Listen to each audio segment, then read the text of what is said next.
Welcome, everybody, to the Scene Snobs podcast. I am, of course, your host, Mick Manhattan, the Scene Snob himself, for the scenesnobs.com. That's a lot of Scene Snobs. But I am joined today with some other Scene Snobs. And I always like that. That's always fun for me. So I am happy to introduce the Key 13 film guys, if you will. I have Matt, Craig, and Charles. Guys, how you doing? Hey, how's it going? It is amazing. I'm glad I can get you guys on. I've been looking forward to this for a while. Yeah, we're really glad to be here, and this is definitely a welcome break from all the craziness that's going on right now. How you guys doing with all that? How you handling and weathering the quarantine? Well, we're doing actually okay with that. We have two lives, and in our real life, our REAL life, we are all essential workers, so we're all working pretty much from home.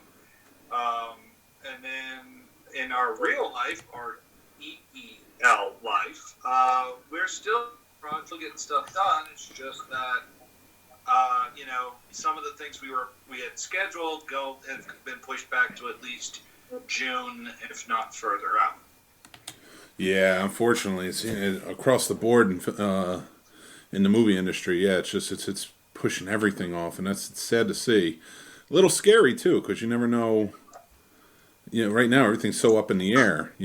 So One thing it does allow us to do, unfortunately for some of the projects that we had been planning, it does allow us to kind of experiment around with some other projects that we had been wanting to experiment around with, but we're kind of putting off a little bit. So we're still working. That's great. I'm glad to hear that. And I think that's a perfect example, too. And anybody listening, I've kind of been advocating for this with other filmmaker friends of mine. If you can utilize this time to be creative, I think that's the best way to get yourselves through it, Well, that's how we feel over here also. We've been trying to get other people active on social media, particularly our filmmakers, friends out there. Just keep their brains moving. Us artists, we got to keep doing stuff. Definitely. Right. One of the things that we've done is we've created what we call the On the Line film event. It's not a contest. It's not there's no rewards. There's no prizes. It's just everybody who has, who makes a movie, filmmakers, actors, whatever, an up to 3-minute video. You can be as processed as you want or as open as you want, so long as it doesn't violate Facebook or YouTube standards. And just post it on the Key 13 Film Partners Facebook page. There's a post, and it's pinned to the top, that people can post links to their 3-minute or less short film, and just share it, and so that people can just enjoy it, and hopefully, even if it's just for a little bit of time, take their mind off it and challenge them to tell a story in probably less time than I just took to explain the whole thing. I got to tell you, I love that concept too, because you're seeing some things pop up, but it's really nice breath of fresh air to see other filmmakers, because that's a really big support system, and to be able to allow your platform to showcase other filmmakers who might be going through a tough time and just want to be creative and put something together. I think that's fantastic. So thank you guys for doing that. So with that, I actually wanted to get into a little bit of history about Key 13 Films and how you guys got together, your backgrounds in the film industry and things like that. So what brought you guys together to create Key 13? How do you want to start that off, Matt? Actually, I'll kind of start it off, and then you guys kind of take it from your point. I'll try to give you guys a good lead-in for your part. It's really kind of the genesis started back when Charles and I were working on Bottom Creek, which is a film that we both worked on. And Charles and I became friends, and we started talking about film and things, and we realized that we really liked a lot of the same things. And then while I was working on Bottom Creek, somebody brought in, one of the producers brought in Craig, who had been taking a hiatus from filming and wanted to get back into it. And so I met Craig on the last day of filming in freezing cold, wet marshland in the middle of frickin' nowhere. We froze our butts off. Poor Mel Heflin had to have her shirt ripped off, so she's running around with just nothing but a pair of shorts on in this freezing weather. Oh. And so after all that trial, and Charles was there too, after that trial, we all, Craig and I went to Roy Rogers, of all places, with one of the producers, sat down, started talking, and realized that we both had the same kind of interest. And then, Craig, you can take it from there. Well, so I was brought on as a kind of a last minute cameraman on the film he was referring to, and Matt and I just kind of kicked off from the moment we met. It's funny because typically someone who says they dislike Phantasm probably would have been a major turnoff for me, but Matt, there was something about Matt, though.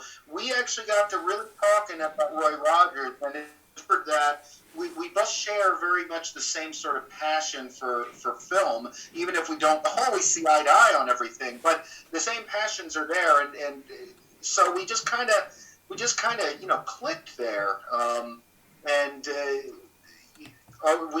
Matt and I had been talking about potentially opening up our own film business and what it was that we wanted from it. Over the course of a year, we eventually ended up forming Key 13. That's fantastic. Now, and then Charles, who, as I said, I met through working on this other film. I said, "Hey, Craig, you need to talk with this guy because he's a good actor. He's got a lot of history in the film biz. So, Charles, why don't you kind of tell us your end of the story?" Well, yeah, I'll fill in the blanks here. I think Matt pretty much set it up. He and I met during filming, and it was really interesting because we did kind of hit it off.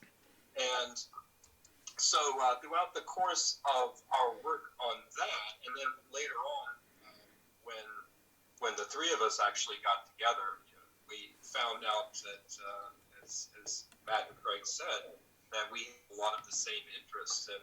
And I think the important thing was, as it relates to Key 13, is not only were we interested in a lot of the same genres and the types of films, but then we started realizing we just saw eye to eye on a lot of things, and there are things we don't see eye to eye on, but the important thing is that we're still able to work together and appreciate each other's opinions, and we disagree on some things, other things we agree wholeheartedly on. I think the really interesting thing for me, though, was that in working with several film companies and locally and regionally, it was really refreshing to meet people who had sort of the same passions and the same drive, because that doesn't always happen. And so it was great to meet them, but now that the three of us really are working together toward a common goal, it's just like icing on the cake for me. well, that's fantastic. Now, I have a question for you guys on this. How many? I have No Hoodie just premiered. How many projects have you guys done so far together under Key 13? Well, this is Hoodie is our first official release. Oh, awesome. Okay. But we have up until the COVID virus hit. We've had numerous different projects. I mean, we've got several scripts finished. We've got a short film that we were going to be casting recently until all of this hit.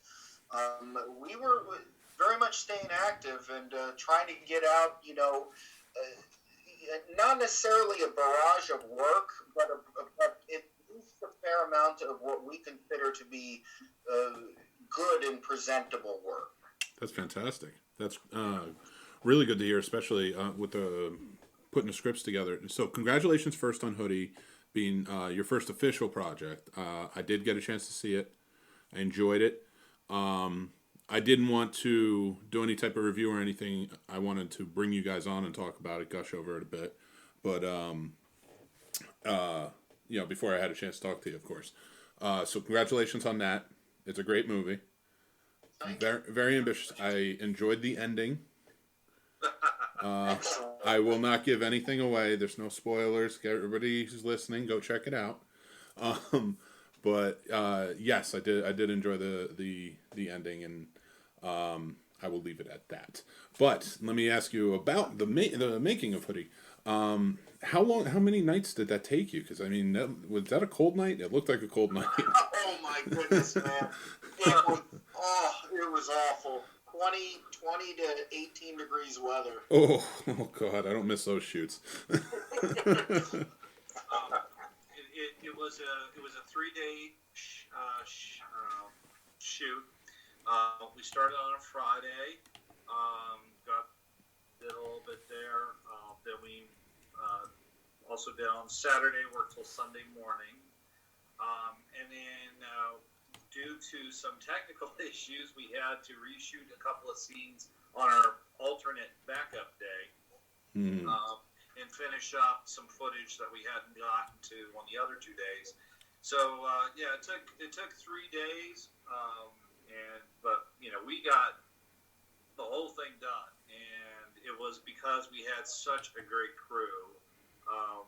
Craig was the director of photography on that one. Nice. I wrote and directed Hoodie. Charles was was the voice of Officer Griffin on the phone. Nice. And Charles was there for the first day. Unfortunately, he had other commitments, but he was still able to call in and do his part, which was, awesome. And we had a really good cast: Bob Singer, Thomas Toohey. Sorry, he goes Tom Toohey, but who played Bob Singer, who played Zuckerman. Tom Toohey played Gordon, and then Tom's wife Angie and his daughter Anna were also out there helping us out. And then a big shout out to the big man himself, Jeremy Amos, who played our lead Hoodie. Okay. He nailed that part. It was,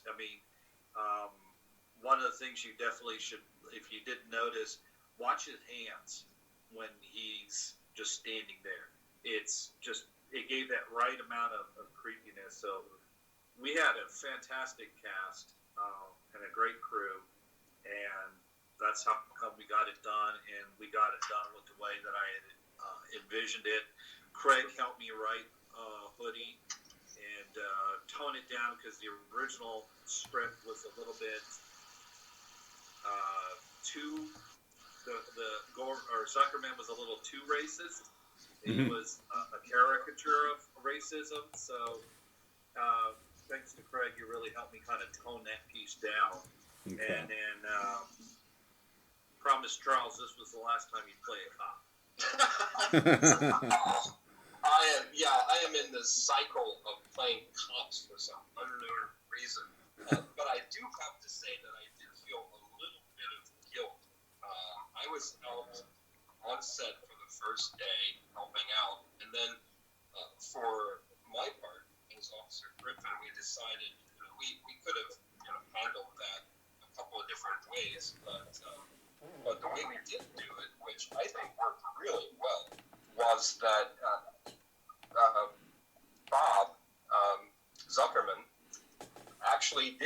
me on the phone. And I was, this is the guilty part, I was in the comfort of my own home, nice and warm, with a cup of coffee, just waiting for the phone to ring so I could answer as the police dispatcher, while they froze to death. That's awesome. No, I mean it's a collaborative effort, and those always feel good when you finish a project and it's like, yeah, you got to be with your buddies, kind of go to war. That's a famous saying with filmmaking, as you guys know. But you went to war and you came out on top, right? It's what you got to do for your craft. That's right, 100%. So with Hoodie, is there your next project? You kind of talked about a little bit, but can you elaborate a little bit more on what's going on and what it's about?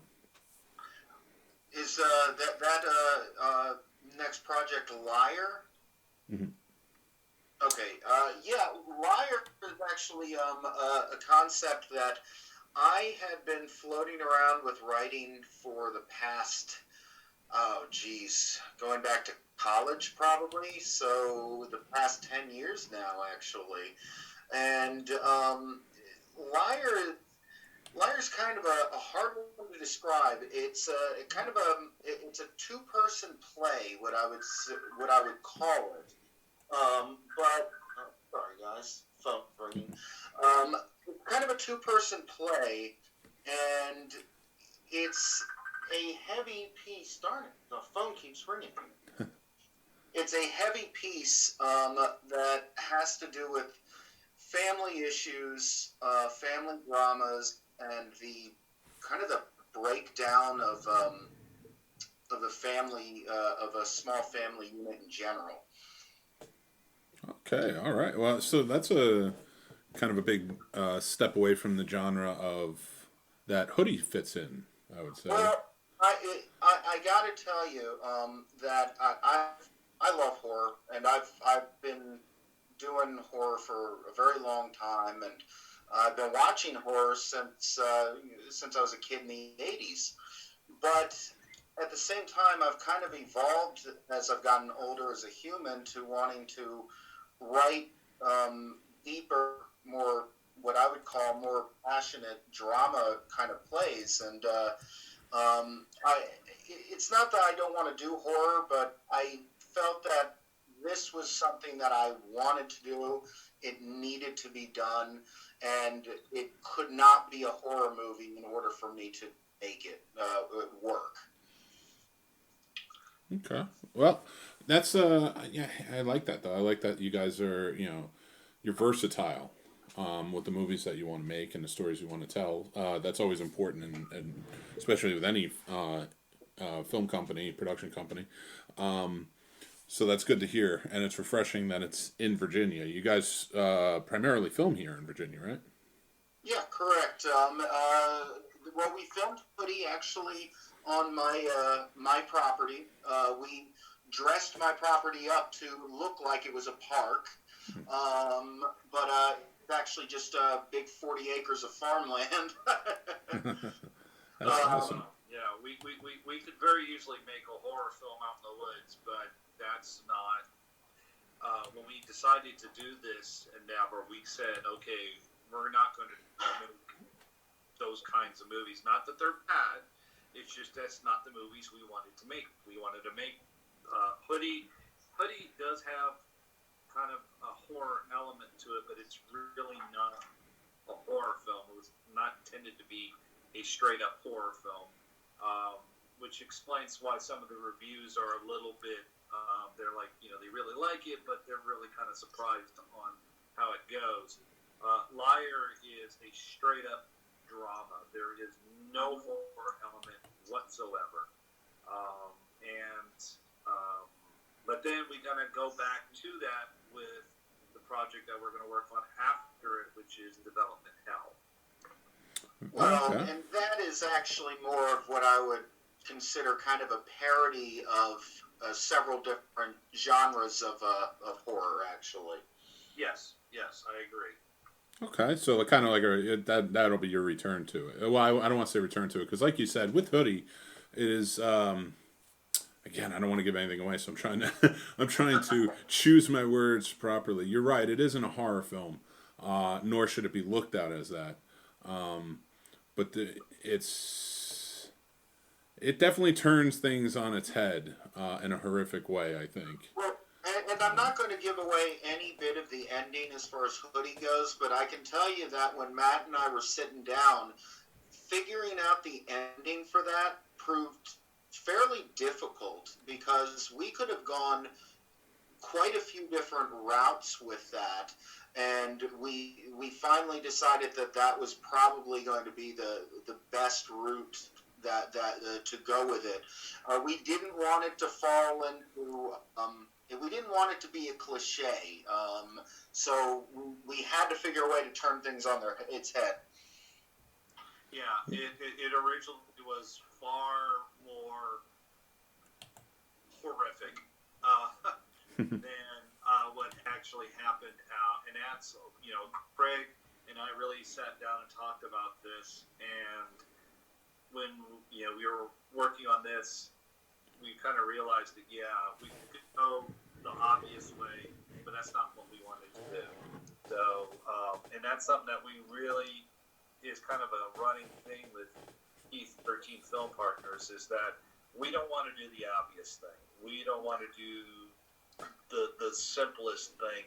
We want to push ourselves as writers, as directors, as filmmakers, and we want to give not only us, but others, actors and other filmmakers in this area, the opportunity to really explore and push their limits and come up with something new and different, while at the same time still working on the types of stories that they love to do. Nice. Okay. I have one quick question about Hoodie too. How big was the crew for that? Was myself, Craig, Anna, and Angie. That was the if you want to just talk about, and Jeremy. A lot of people pulled double duty. Pretty much everybody pulled double duty. Oh wow, that's great.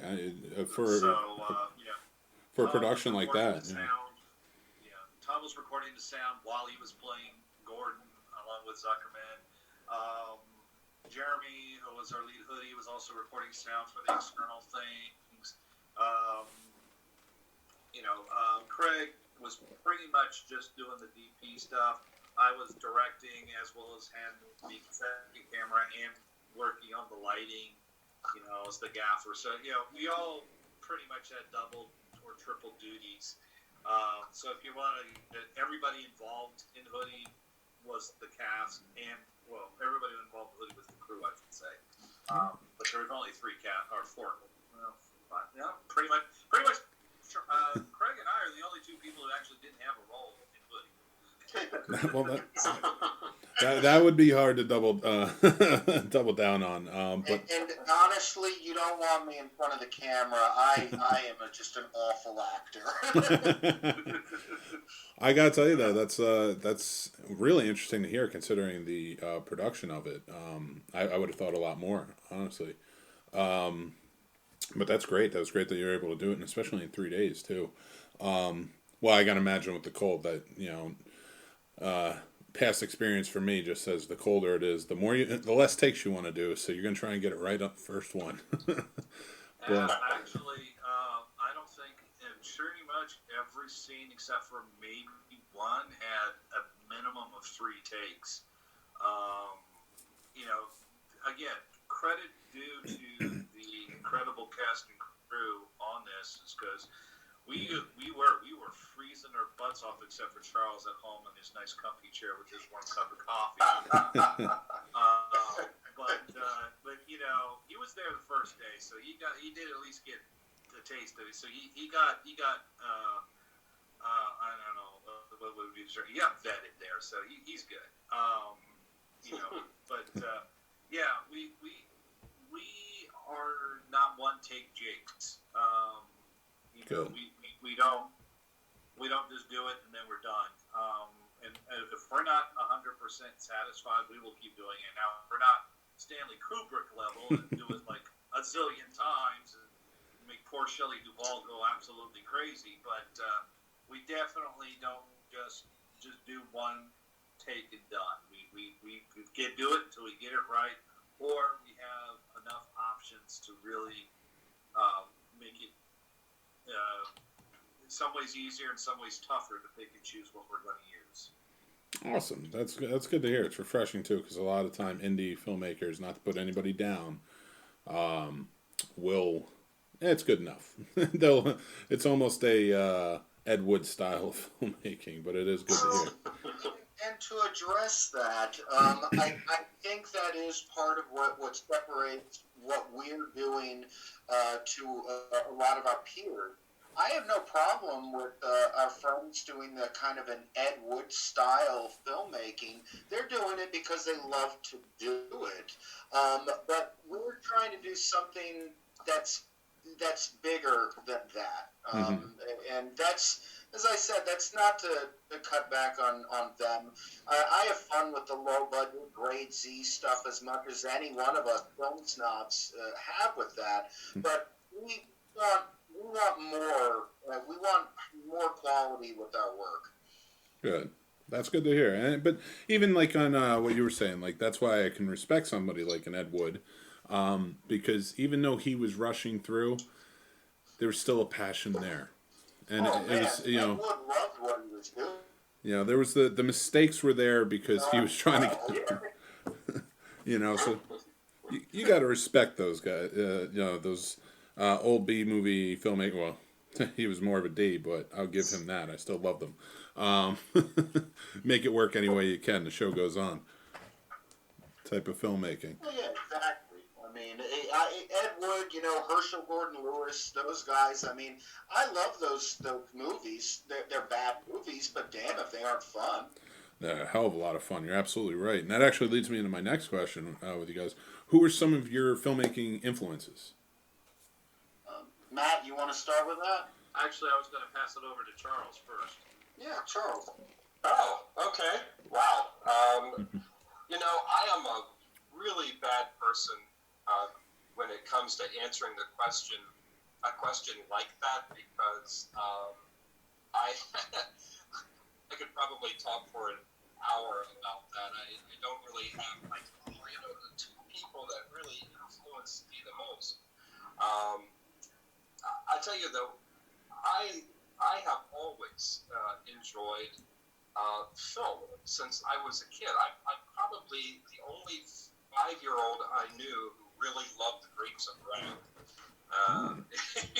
All right. There were just, you know, things about you know, films from all sorts of genres, but for some reason, as a young child, I was really drawn to a lot of these you know, classic films. You know, a 5-year-old's gonna like Wizard of Oz, you know, some of these other things, but here I was, you know, I was watching, like I said, Grapes of Wrath, Sunset Boulevard, you know, a lot of these old classic movies, and you know, and actually, talking about Sunset Boulevard, I kind of classify that as kind of a horror movie in a way. I was always drawn to the really the symbolic aspects of that film, and so as I got older, I really looked for things like that. And so as far as, you know, who influenced me the most, it's really, really hard to say. I mean, there are so many people, and not really one sticks out to me. I don't know, Craig, I mean, do you have any more specific types of influences?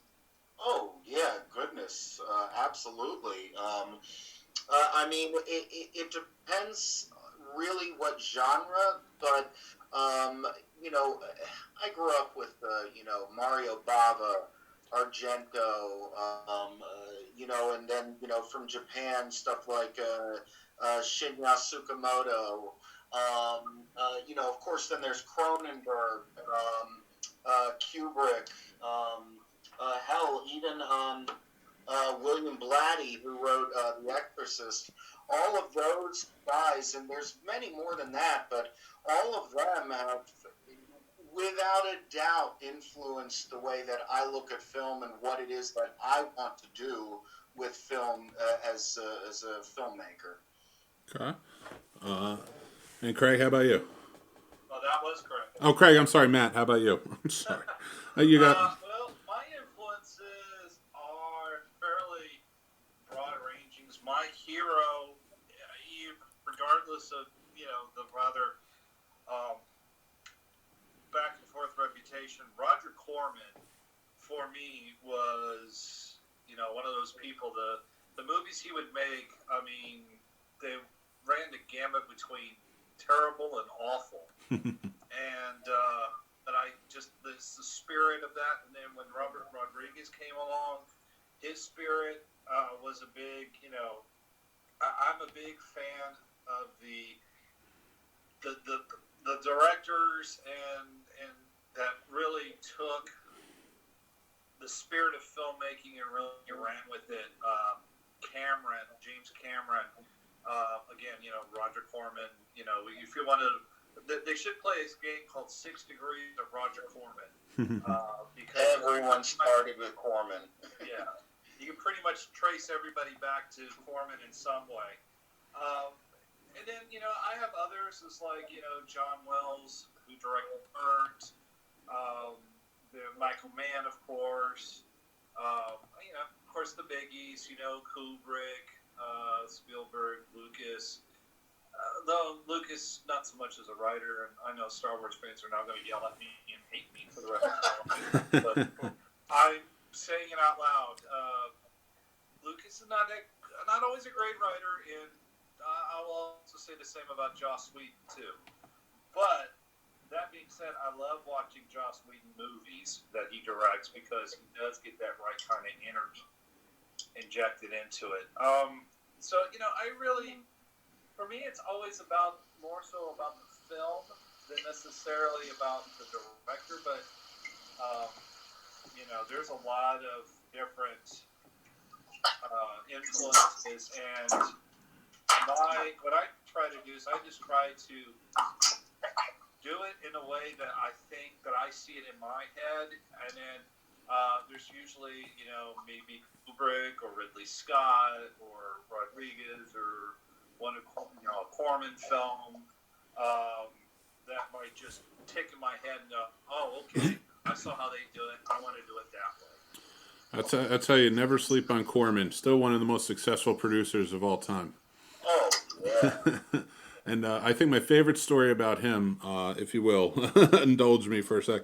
I had when I was living in Los Angeles, there's a very old man named Jim Knight. He lived in my apartment complex, and he would come down, and my roommate and I would carry his bike down for him, his Schwinn bike that weighed about 1,000 pounds, down the stairs for him every day. And he would always tell us stories, and he had a great story about Roger Corman. Back in the day, in the original Roger Corman 50s productions, he would hire his friends to come on and play about 5 or 6 roles in one movie. And Jim was telling me, he was like, I would be the paperman, I'd be one of the police officers, I'd be doing this, all for one movie. And the reason he would do that is because they get 5 separate paychecks.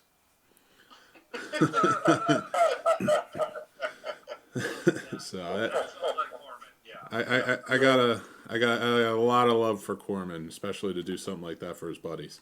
Well, and I think that any one of us that understands film in any way has got to bow to Corman at least to some degree. I mean, the guy has done everything. So many famous people in the industry. I mean, hell, Francis Ford Coppola started with Corman.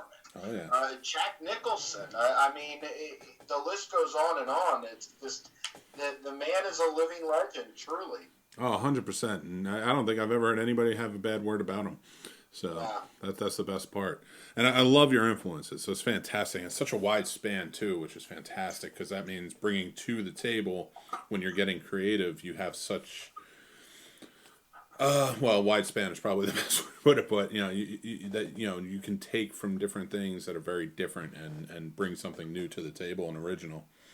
Well, and it's funny that you mentioned that because the three of us actually have started our own little like a film club where we pick a movie that means something very personal or something that we really love, and once a month we bring it to the table. And part of the reason why we do that is that when we are working on film, we can say, hey, you remember the scene from such and such a movie? And then they'll know, the other guys will know exactly what it is that I'm referring to, and we can all work together at that point. Yeah, exactly. Like I have a large Asian influence as well. Directors like Suzuki Seijun and Ryuhei Kitamura, who did Versus. Suzuki Seijun is a legend in Japan that most Americans have never heard of. So when we had Film Club, they brought that, one of my favorite Suzuki Seijun movies, and showed him, okay, this. And then the next movie I picked, I could point to specific scenes in that movie and say, okay, they ate that from Seijun. So that's one of the great things about it, as Craig said, is that we can really learn our influences and see movies. And I mean, I don't think we've watched an American film yet, because we watched a German film, an Austrian film, Japanese films. Nice. Well, our first American film is coming up this weekend, actually. Yeah. Peter Blatty's Ninth Configuration. Yeah, that's going to be the first American movie that we've actually watched since we started this about 4 months ago? Yeah, about right. Yeah. That's fantastic. And I love that idea of like you guys getting together to look for influences through this film club and watch something new. Really, not new to you, but like new to one of you or something. Well, typically what we do is we will ask the others whether they've seen it, and if if I've seen it and let's say Charles has seen it, then we probably won't pick it. So we really try to be very specific so that it's something very new for the other members. Yes. Yeah, I know the first film that I kind of brought to this group was a Japanese film from the 60s, Onibaba. It was directed by, Kaneto Shindo. And I had not seen the film before. I actually ran across it because I was looking at an interview of a director, and now that director's name just escapes me, but someone asked him, what films influenced you as a young filmmaker, and he mentioned this film Onibaba, which I'd never heard of before, so I looked it up. I did watch it. It was a very, very fascinating film, and so that was the film that I first brought to this group. And then Matt had brought another Japanese film, which was very, very interesting, and the name escapes me. Matt, Branded to Kill. Branded to Kill. Thank you. This has been it's been not only a lot of fun, but it's been great to sit around and just discuss the film as we're watching it. That's awesome. So it has definitely helped, I think, me grow and see a lot of films that I had never seen before, and I hope it's the same with the other guys as well. Oh, absolutely. I mean, this is something I look forward to on a monthly basis. Yeah, me too. Well, do you guys have? Can you fill us in on what the next movie's going to be, or is that top secret? That is the Ninth Configuration by William Peter Blatty. It's actually the movie that he wanted William Friedkin to direct before they decided to direct The Exorcist. But Blatty wrote and directed it. It's a masterpiece that most people have never even seen. That's awesome. I will have to check it out. I haven't seen the Ninth Configuration, so I'm glad you said that. I will watch that promptly. Just an amazing movie. Well, Yeah. it's interesting to me with all the movies and filmmakers that you guys are naming that you have a show called Terribly Awful. Yes. And I've seen some episodes, and I have to say that it's a lot of fun. What propelled you guys to do something like this?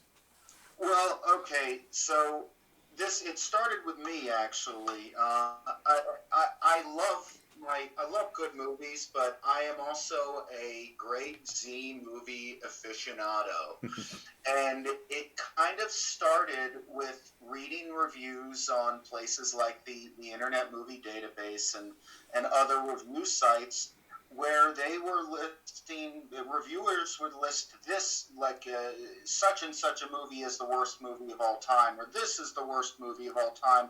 And most of the movies they were listing were movies that didn't even scrape the surface of the worst of the worst. Here I am sitting on a gold mine, or, well, if you want to call it a gold mine, of crap movies that I've collected over the years. And I decided that I kind of wanted to make a show. Initially, it was just me, and I would sit there, and throughout the duration of the movie, I would record responses as I'm cringing or just any sort of horrible response that I was going to get. I was going to put on air to show how I'm being tormented by these awful films, as well as to raise some awareness of movies like, let's say, Corpse Grinders Part 2 or Axum, movies that most people have never heard of, but if they sat down and watched them, they would be, like, severely damaged because of how bad they were. Well, can you tell me? Go ahead. No, I was just going to say, can you tell me some of the movies that you've watched? Now, like I said, I've seen some of them, but some of our listeners have not. I want them to be able to find you guys. So if you, well, some of the movies that we have covered, as I mentioned, there was Corpse Grinders 2, there was Axum, Criminally Insane Part 2. Uwe Boll, for instance, is a regular for us to pick from because all of his movies are bad. There is just like a slew of movies that we really are careful with what it is that we pick per season, but I'm always sitting on a slew of movies. Like, for instance, The Headless Eyes. It's hard to you can barely even sit through it. Future Kill, for instance, Dracula 3000, Mutant Hunt. All these movies are just abysmal. Probably the one movie, besides anything by Uwe Boll, is that I think the worst movie we actually watched just by the reaction was The Vulture's Eye. It's our number one. It's our most watched episode. And real quick about The Vulture's Eye. The Vulture's Eye was filmed locally back about 15 or so years ago. It apparently is supposed to take place in Purcellville, Virginia, but it clearly was filmed in Middleburg. well, to the layman who doesn't know Virginia, I'm sure that could pass, but I definitely understand what you're saying. I'm from Jersey, so I see a lot of movies that say they're from Jersey, like Friday the 13th 2 through 100. And none of them are from New Jersey. But I gotta say, I do love the concept. And I do want to bring up that, we did, of course, just lose the great Stuart Gordon. And that was crushing here, actually. Yeah, and you guys did do a movie for him, Robot Jocks. One of the positive reviews, actually. Robot Jocks. For me, being a big Asian cinema fan, Robot Jox for me was like the best of both worlds. A really bad movie with awesome special effects. And we also knew that Faye Guerrera over at Psycho Cinema absolutely loved Stuart Gordon, and she loved Robot Jox as well. So she was really kind enough to come and do that special episode. Nice. For us, and it's just Stuart Gordon. Craig is like he knows the entire catalog of Stuart Gordon. I literally grew up watching. The first movie of his I ever saw was Dolls when I was probably 7 years old. So yeah, we were all very surprised, when he passed away, but yeah, we definitely love Robot Jox. I mean, I don't think there's a movie of his that any of us can really poo-poo, not unlike Death Run to Istanbul, which we just absolutely loathe and despise. I do want to take this opportunity to mention for season 3 of Terribly Awful, Charles is going to be joining us as a semi-regular host with it. Nice. We also have a lineup of local writers, directors, and even Faye to do episodes of the show. For season 3, it's 3 times the fun, 3 times the pain, 3 times the people. Well, So, I am very much looking forward to that. I can't wait till it starts. Is there any hints to maybe the first movie in the season that you guys are gonna be going with, or? Oh man, I don't know. I mean, it's a pretty special one. I think we may want to keep it under wraps until we're good and ready to release it, because this is one that's this is going to be a good one. That's all we can get at that. Well, I will say though that a couple of the movies that were done in season 1 are going to be coming back for season 3 because we haven't seen Charles and I have not seen them. So and I have to torture these two guys because I mean. There are 2 movies in the first season that I personally consider 2 of the worst films of all time. And I want these 2 guys to suffer through it with me. well, can I ask what those are? Yeah, it was Actum and Corpse Grinders Part 2 are definitely in the top 5 worst films I have ever seen. And Actum is probably there have been some bad movies, like Matt referenced Death Run to Istanbul or Vulture's Eye, but Actum is a movie that should be shown in colleges to people of everything that you don't do when working on a movie. That's awesome. Might I throw one out to you guys, maybe? Go for it. Oh yeah. There's a movie that was made in New Jersey about 10 years ago, I want to say, maybe a little bit more, called Mary Horror. I don't know how easy it is to find. I believe I have a copy of it. If I do, I can always loan it out. But that's one I would love for you guys to check out and get get your thoughts on it. Because I'll do the research and I'll find it no matter what. Oh yeah. Some of the movies that we got coming up are hard ones to find, and he's managed to locate them. So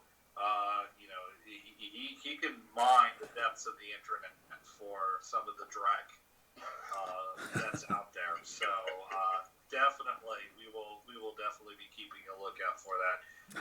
And it's a season we've already started planning season 4, and we haven't even started filming season 3 yet, which hopefully we will start up here very soon. It's all dependent upon the schedules of all our guest hosts. But it's season 3 is going to be a little bit different since it's now being produced by Key 13 Film Partners. Bigger production.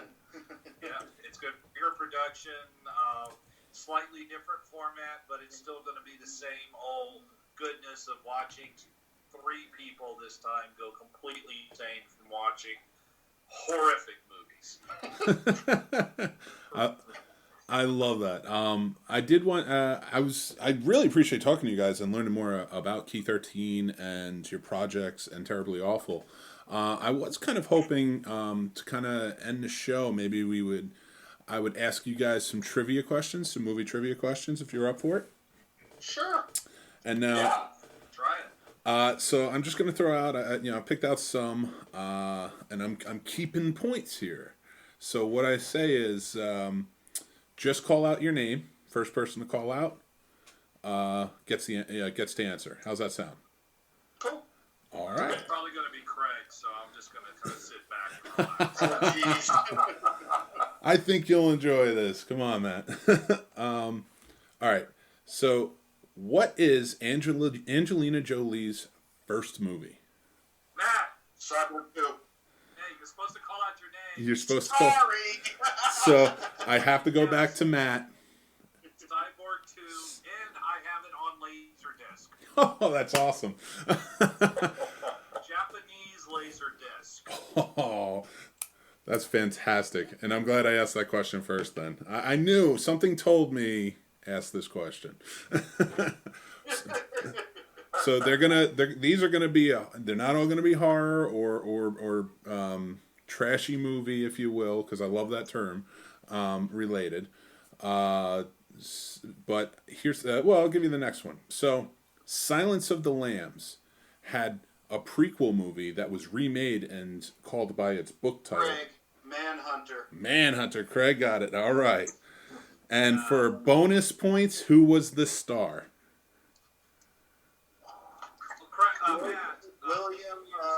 Matt. William. Matt. William Peterson. William Peterson. All right. Matt's got 2 points.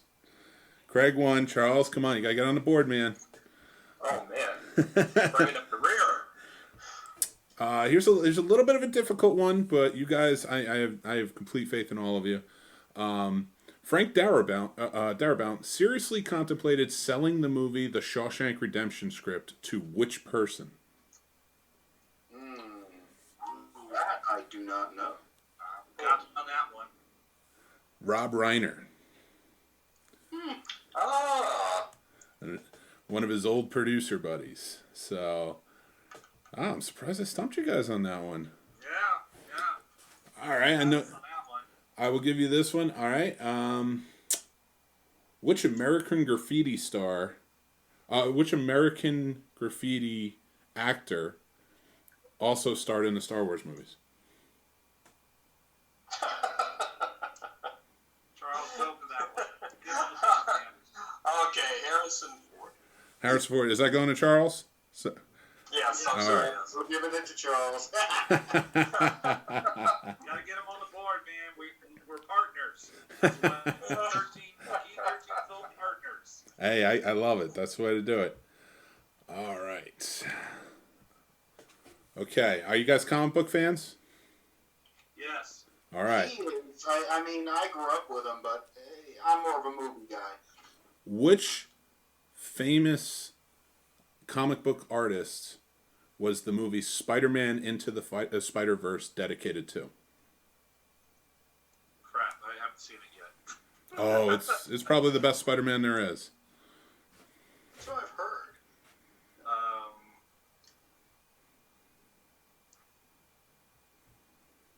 Well, it's probably dedicated to Stan Lee, is my bet. That would be my guess, but I'm probably wrong. It was dedicated to Steve Ditko. Steve Ditko, of course, the co-creator. Yes. Yep. All right. Just gonna get a few more. All right. But right now, Matt, you're in the lead. Okay. Oh, this will be a good one. All right. Who is the Lord referred to in the title Lord of the Rings? would refer to Lord of the Rings. I'm not a big Lord of the Rings fan, so I'll have to step out on this one. Yeah, nor I. Geez. I should know this because I read the books growing up for years. I can't remember. It's Vigo's character, whatever it was. No, unfortunately, it is the Dark Lord Sauron. Yeah. Whatever. Well, you can tell we are really big Lord of the Rings fans. Well, I am hoping on this one you are a big enough fan of Frank Capra. So, what state is the setting of It's a Wonderful Life? Oh, you should know. Charles, come on, man. I should know that one. Oh, that is terrible. I'm going to kick myself for not knowing that. Gosh, I would. I'm drawing a blank. Take a guess. I would say New York. Matt, you got it. I will. I'm about ready to say Illinois. It's like, no, it's not Illinois. I will admit, I have never seen, nor have I ever had any interest in seeing It's a Wonderful Life. Oh, you ain't missing much. It's a rather depressing movie. It is a very depressing movie, and I don't know why I still have to watch it every Christmas. But I agree, it's a very depressing movie. That's why you watch Christmas Story, because Christmas Story is never a bad thing to watch during Christmas. Here I'm watching Silent Night, Deadly Night every Christmas, so Well, not surprising considering that we watched Halloween 3 on Halloween. We love Halloween 3. We really did. Great movie. All right, I'm going to go to 5. Matt, you're in the lead with 3. First person to get 5 questions right wins, and you are the Scene Snob movie trivia champion. The first ever, because I've never done this before on my show. So, so Leon was the motion picture debut of which one of its stars? Natalie Portman. Yep. Oh, Matt, 4. You got one more, and then you win. I got to get creative here. Find some stuff. If it's a horror movie, if you ask a horror question, I can guarantee you Craig's going to beat my ass. I'm waiting for like some Italian horror movie question here. Well, I can give you. It's actually don't go looking for it, but if you guys haven't heard, I am doing a watch party every Saturday for PC and other horror members, where we all get together and watch a movie. It is one of the choices of this week's poll, so you can vote on the movie. But what was Brinke Stevens' first movie? Oh, jeez. Oh. Brinke Stevens. Never heard of him. Her? I said F, Yes. I don't know if it was because it sounds like a dude's name. It sounds like Red Brown, a character Red Brown. No, I should know this, and it's driving me crazy. it was not. See, I was going to say Slumber Party Massacre, but I don't think that's right.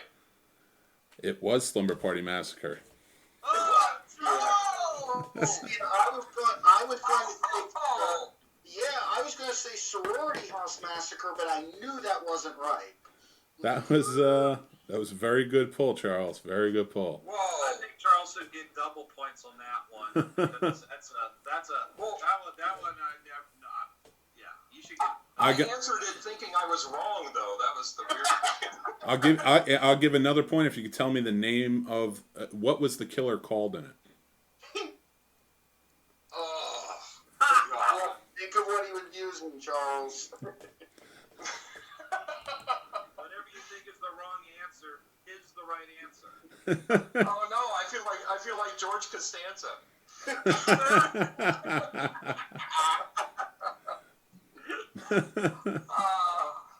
I So close, so close. Craig, you want to take it? Was it the Driller Killer? The Driller Killer.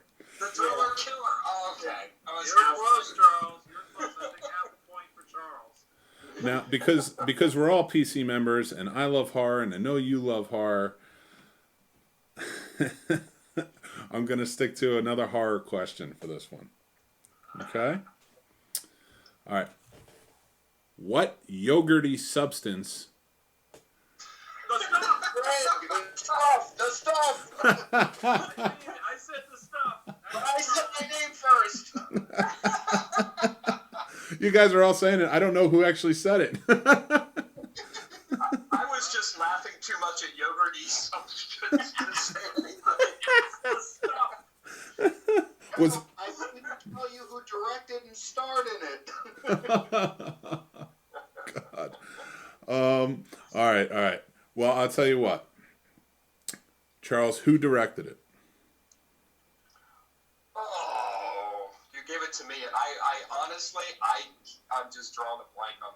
I'll give you a hint, Charles. He's another director that's passed away within I believe the past year. Yeah, last year. Yeah. Great documentary on him, too. Yeah. Okay. All right. Oh, okay.